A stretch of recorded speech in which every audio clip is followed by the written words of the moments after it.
Husband का doctor से मिलना बहुत ज़रूरी है। जब आप इनफर्टिलिटी के लिए कंसल्टेशन करती हैं, बच्चा नहीं होने की स्थिति में कंसल्ट करते हैं, क्यों ज़रूरी है? क्योंकि उनका तो एक सीमेंट टेस्ट ही लिखना था।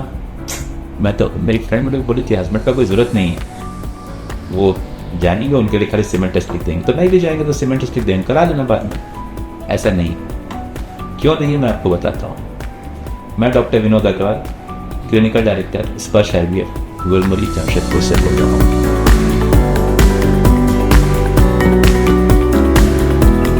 जितना ज़्यादा एक्सटेंसिव हम लोग वाइफ को क्वेश्चंस पूछते हैं, नहीं क्वेश्चंस हम इनसे पूछते हैं, बहुत सारी चीज़ें निकलती हैं। हस्बैंड का ऑक्यूपेशन क्या है, वो क्या काम करता है, वो बहुत इंपॉर्टेंट है, क्योंकि उसका काम का नेचर जो है वो शायद प्रॉब्लम कर रहा हो। अगर उसको ऐसा काम करता है जहाँ बहुत केमिकल एक्सपोजर्स होती हैं, केमिकल फ्यूम्स, केमिकल्स का जो धुआं होता है वो उसमें अगर एक्सपोज हो रहा है तो वो बहुत ही ख़राब होती है स्पॉन्ज के लिए, रिप्रोडक्टिव हेल्थ के लिए बहुत ख़राब होती है। तो हस्बैंड आएगा नहीं तो हम पूछ नहीं सकते, उतना क्लियरली वाइफ बता नहीं पाएगी। वाइफ को सिर्फ ये मालूम है कि वो कोई जगह में काम करते हैं, वहाँ धुआं होता है, पर किस तरह का धुआं होता है? ऑटोमोबाइल इंडस्ट्री में काम करता है क्या? सर्विसिंग सेंटर में काम करता है क्या? सर्विसिंग सेंटर में हो सकता है मैकेनिक हो सकता है सुपरवाइजर हो। दोनों सिचुएशंस में वो सर्विस सेंटर में, ऑटोमोबाइल इंडस्ट्री में धुआं को एक्सपोजर, तो वो हिस्ट्री बहुत इंपॉर्टेंट होता है। ऑटोमोबाइल का धुआं होता है, उसकी भी जो केमिकल्स होती हैं वो भी स्पॉन्ज के लिए बहुत हानिकारक होती है। अब ट्रैफिक पुलिस है क्या, दिन भर एक्सपोजर, इतना गाड़ी आ रही है जा रही है, स्ट्रेस है, तो ये भी बहुत इंपॉर्टेंट है। आप कोई ऐसा काम करते हैं कि जैसे शेफ हैं या कोई ढाबा में काम करते हैं वहाँ पे, या कोई रेस्टोरेंट में कुक है, कोई बहुत बड़े होटल में, उसको हम शेफ बोल देते हैं, तो वो है क्या? तो आप समझिए, अगर आप इफ यू आर कुकिंग तो इट्स वेरी नेचुरल कि आपका जो हीट एक्सपोजर है, आपके बदन को जो एक्स्ट्रा हीट लग रही है वो ज़्यादा है। तो एक्स्ट्रा हीट का एक्सपोजर होने से भी स्पर्म्स में प्रॉब्लम आएगी, क्योंकि नॉर्मली स्पर्म्स जो होती है ना, वो जो टेस्टिस होती है मेल पार्टनर का, जिसको हम लोग अंडकोश बोलते हैं या शुक्राणु जहाँ बनता है टेस्टिस, तो उसमें जो बनता है वो नॉर्मल बॉडी के टेम्परेचर से भी कम होता है थोड़ा सा, इसीलिए वो बॉडी के बाहर रहती है।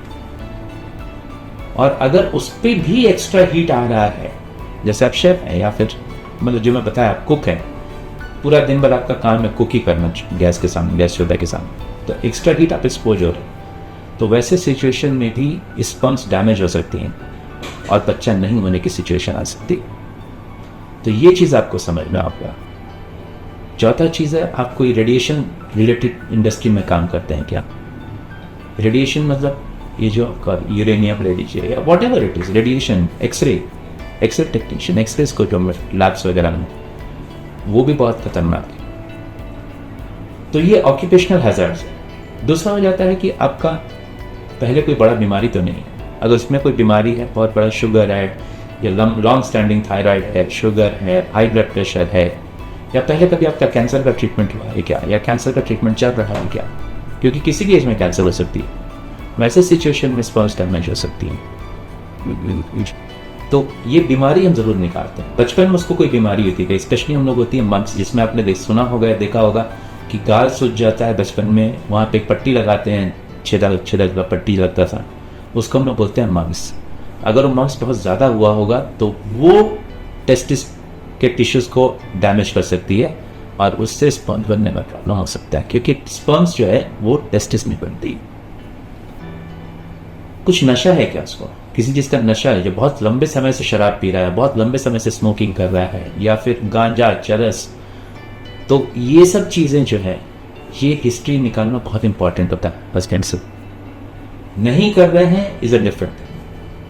फिर हम उसके पास एकदम पर्सनल हिस्ट्री पे आते हैं कि शादी के बाद जब इंटरकोर्स पे कोई प्रॉब्लम है क्या, उनको कोई इरेक्शन में प्रॉब्लम है क्या, इजैकुलेशन में प्रॉब्लम है क्या, तो वो सब सिचुएशन, ये सबसे पर्सनलाइज्ड क्वेश्चंस होते हैं जो बहुत इंपॉर्टेंट रहते हैं ये हमको डायग्नोसिस बनाने के लिए कि प्रॉब्लम कहाँ में रही है। वाइफ से भी टेस्ट होगा, इधर भी टेस्ट होगा, बट हिस्ट्री में ही एज डॉक्टर्स, चाहे वो कोई भी ब्रांच में, हम लोग ऑलमोस्ट 50-60% तक क्लोज पहुंच जाते हैं डायग्नोसिस पर क्या प्रॉब्लम होगा या फिर कोई प्रॉब्लम है प्लीज। तो इसीलिए हस्बैंड का आना बहुत ज़रूरी है, सिर्फ हिस्ट्री नहीं। उसके बाद हम एग्जामिनेशन करते हैं, तो ये examination as a male gynaecologist I am very comfortable.